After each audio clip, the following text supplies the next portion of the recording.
LDF മുസ്ലിം ലീഗിനെ അങ്ങോട്ടേക്ക് വിളിച്ചപ്പോൾ അവർ പേരിന് വേണ്ടി ജനങ്ങളുടെ കണ്ണിൽ പൊടിയിടാൻ വേണ്ടി പറഞ്ഞത് മതതീവ്രവാദികളായിട്ടുള്ളവരുമായിട്ട് ആ കൂട്ടുകെട്ടൊക്കെ ഉപേക്ഷിച്ച് വരിക എന്ന് പറയുന്നത് ജമാഅത്തെ ഇസ്ലാമിയും വെൽഫെയർ പാർട്ടിയും പോപ്പുലർ ഫ്രണ്ടിൻ്റെ രാഷ്ട്രീയ രൂപമായ SDPIയും ഇവരുമായിട്ടൊക്കെയുള്ള ബന്ധം ഉപേക്ഷിച്ച് വരാനാണ്.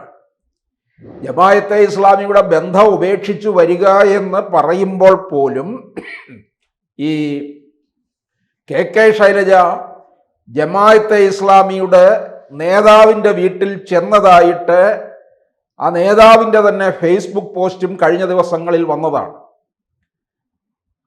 CPM ഇവരുമായിട്ടൊന്നും കൂട്ടുകൂടുന്നതിൽ യാതൊരു വിമുഖതയും കാണിക്കുന്നവരല്ല. അവർ തന്നെ കാര്യം നേടുന്നതിന് വേണ്ടി ഏത് ജഗത്താന്മാരുമായിട്ടും കൂട്ടുകെട്ട് നടത്തുന്നതാണ്.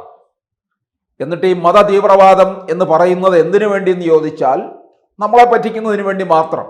കൂടുതൽ വാർത്തകളും വിശേഷങ്ങളും നിങ്ങളിലേക്ക് എത്താൻ ABC മലയാളം സബ്സ്ക്രൈബ് ചെയ്യുക, ബെൽ ബട്ടണും അമർത്തുക.